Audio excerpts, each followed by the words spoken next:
à 60 km de la capitale. Le parc est implanté en Seine-et-Marne, dans un magnifique domaine de plus de 70 hectares, boisé et remarquablement aménagé pour le confort des animaux et pour favoriser l'expression de leur comportement naturel. En prenant votre temps, vous aurez peut-être la chance de voir des acrobaties, des accouplements ou une maman en train d'élever ses petits.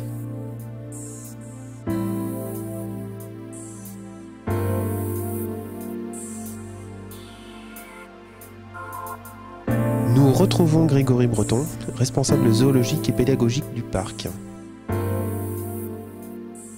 Moi personnellement ici, je suis le responsable zoologique, donc je gère en fait tous les transferts, tout ce qui est lié aux animaux, mais je ne vais pas tous les jours m'occuper des animaux, c'est la tâche des animaliers. Donc moi, mon quotidien, il y a 50%, 60% devant un ordinateur à organiser les transferts d'animaux, puisqu'on a énormément de reproduction.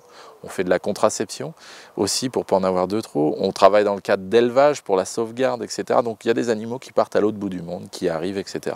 Là, à titre d'exemple, ces derniers temps, on a reçu 2 mâles guépards et il y a un lion qui est parti. Mais c'est le lot, je ne vais pas dire quotidien, mais quasi quotidien des parcs zoologiques. Il y a des arrivées et des départs. Donc ils partent dans d'autres parcs zoologiques et ils peuvent retourner éventuellement dans leur pays d'origine un jour? Ah, la réintroduction, c'est le but final de ces programmes d'élevage. Parce que ces animaux disparaissent, en captivité, les gens en ont pris conscience, on reproduit ces espèces menacées. Mais aujourd'hui, on est devant un mur. On aide des programmes de sauvegarde dans la nature pour éviter la déforestation, etc. Mais réintroduire les animaux, ce n'est pas quelque chose d'infaisable techniquement. On pourrait avoir l'argent pour le faire. Aujourd'hui, on ne le fait pas parce que ces animaux disparaissent à cause de la déforestation. C'est là vraiment l'influence majeure. Et qui dit déforestation dit plus de place pour les félins. Donc à quoi ça sert de réintroduire un tigre pour les mettre en danger. Pour le mettre en danger et mettre en danger ceux qui sont déjà sur place, qui n'ont pas assez de forêt. Donc on en est là actuellement.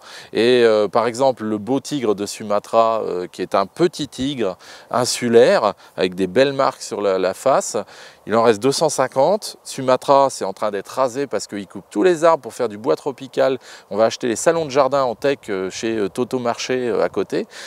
Et ça, c'est à cause des Européens, des Japonais, des Nord-Américains, on fait de la déforestation à l'autre bout du monde et on fait disparaître ces animaux.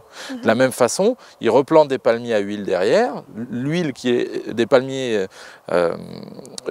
extraite derrière de ces palmiers s'appelle l'huile de palme. On la retrouve dans beaucoup de produits alimentaires, cosmétiques, tout près dans les supermarchés. Et ça, c'est aussi une des causes de la disparition des espèces. C'est notre cheval de bataille, on ne s'en rend pas compte et c'est notre rôle de l'expliquer aux gens. Parce qu'une personne aujourd'hui qui est émerveillée devant un tigre, il ne peut pas manger de la pâte à tartiner au chocolat très célèbre, c'est pas possible, c'est contradictoire. Aimer un tigre ou aimer les orang-outans et les rhinocéros de Sumatra, il ne faut pas manger cette pâte à tartiner. Le problème c'est que les gens ne s'en rendent pas compte. On est là pour l'expliquer. C'est ça qu'il faut mettre en avant. Ouais. Et c'est le but de notre parc en fait, on va au-delà de simplement dire on a des animaux en captivité, dans leurs grands enclos, on les élève. On fait beaucoup de pédagogie. Moi, personnellement, je surveille et comme on donne de l'argent pour des programmes dans la nature, je regarde ce qui est fait de l'argent, je me déplace sur place, etc., etc. Donc, il y a un contrôle, voir ce qui est bien fait. Et c'est notre travail d'expliquer aux gens. On a un circuit qui s'appelle Mission Nature. C'est un circuit où les gens embarquent dans entre guillemets une attraction, mais ça explique justement les désordres de la planète, qu'est-ce qui va mal, pourquoi les animaux disparaissent, etc., etc.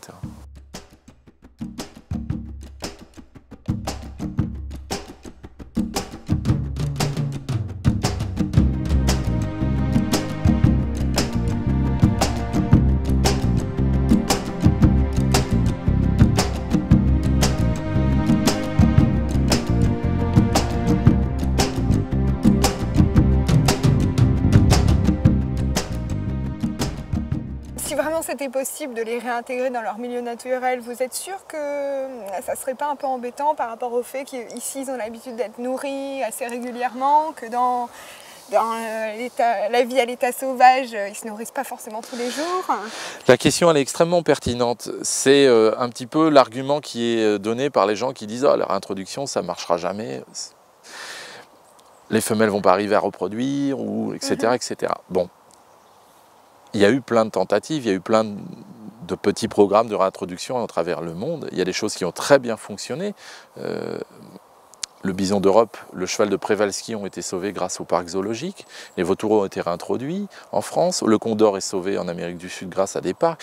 Des petits singes en Amazonie. Donc, sur ces animaux-là, les furets aux États-Unis, ça a fonctionné. Pour ce qui est des carnivores, réintroduire un petit félin, ce n'est pas une tâche très compliquée, parce que le petit félin, il disparaît. Non, il disparaît dans la nature, il va chasser des petites proies, il ne va pas gêner l'homme. Mais quand on parle de réintroduction du tigre, par exemple, qui est très menacé, ou de léopard, c'est là où c'est plus compliqué. C'est que il ne faut pas simplement prendre l'animal dans un parc et l'envoyer comme ça, et le lâcher dans la nature. Il y a des phases intermédiaires qui sont extrêmement importantes, et ces phases intermédiaires vont permettre à l'animal d'expérimenter la chasse et d'être de plus en plus aguerri, parce que l'instinct de chasse ne disparaît pas. Nous, ils chassent dans leurs enclos des lapins, etc. Mais après, c'est avec l'expérience, on devient de meilleurs chasseurs. Voilà. Donc ça, c'est les enclos, c'est des phases intermédiaires. Et tout ça, c'est maîtrisé, on connaît, mais ça ne s'est pas fait souvent pour les grands félins à cause de ces menaces, à cause de cette déforestation massive. J'ai lu sur votre site que c'était mieux de venir le matin. Pourquoi ? Quand on veut observer des animaux, à travers le monde, la meilleure période, c'est le matin ou la fin de journée. Parce que c'est les périodes où les animaux sont le plus actifs. Et c'est le cas pour nos félins, ils sont plus actifs le matin ou fin de journée. Ils font la sieste. Voilà, ils n'ont pas le même rythme de vie que nous. Et, à titre de comparaison, si vous voulez aller observer des tigres à l'état sauvage dans la nature, vous vous promenez à 14 h de l'après-midi dans un parc national en Inde, vous ne verrez pas de tigres. Il faut se lever à 4 h du matin pour les voir. Ça se mérite. Le regard de l'animal se mérite. Et c'est la même chose en Europe. Si vous voulez voir des troupeaux de chevreuils ou des sangliers ou des renards, il faut se lever tôt.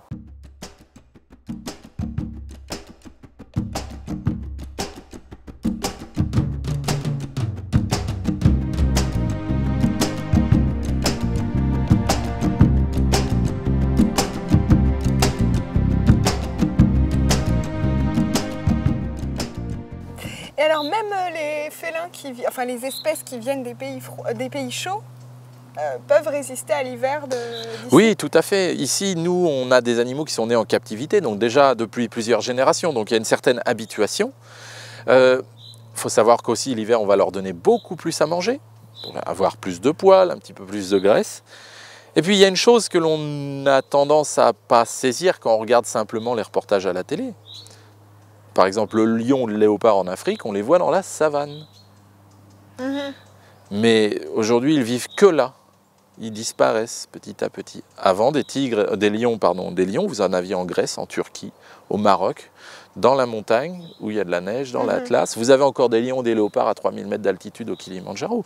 Donc, il y a une forte capacité d'adaptation, mais en même temps, ils viennent pas ils ont cette capacité, elle est intrinsèque, quoi, elle est génétique, et leur pays, il ne fait pas tout le temps chaud, quoi. Vous avez une association que le parc met beaucoup en avant. De quoi s'agit-il exactement? En fait, notre parc, on a ce rôle important d'élevage en captivité, donc pour ce qui est de la sauvegarde d'espèces en captivité avec des populations viables génétiquement. Mais on a aussi un rôle directement dans le milieu naturel des espèces menacées. Et cette association, en fait, elle est là pour aider un certain nombre de programmes dans la nature, sur les panthères des neiges, sur les tigres, les panthères de l'amour. Et on est en train de songer à débuter un propre programme qu'on gérerait entièrement. Donc c'est vraiment... C'est-à-dire un programme dans un coin du globe, avoir un lieu où on recense les animaux, on travaille avec les gens localement pour éviter qu'il y ait trop de déforestation, etc. Ça s'appelle comment cette association? SOS Félin. Ok. Et vous faites des conférences aussi régulièrement. Oui, tout à fait. Bah, voilà, là, l'association elle a invité une personne qui s'appelle Alexander Sliva. Mais tous les ans, on a différents conférenciers. Et là, cette conférence va être sur le chat à pieds noirs, mais l'année prochaine, il y en aura une autre sur d'autres espèces. Et le chat à pieds noirs, c'est un petit félin d'Afrique du Sud qui est très peu connu. C'est la seule personne au monde qui les étudie. Il vient nous en parler parce que ça fait 5 ans qu'on lui donne de l'argent en fait.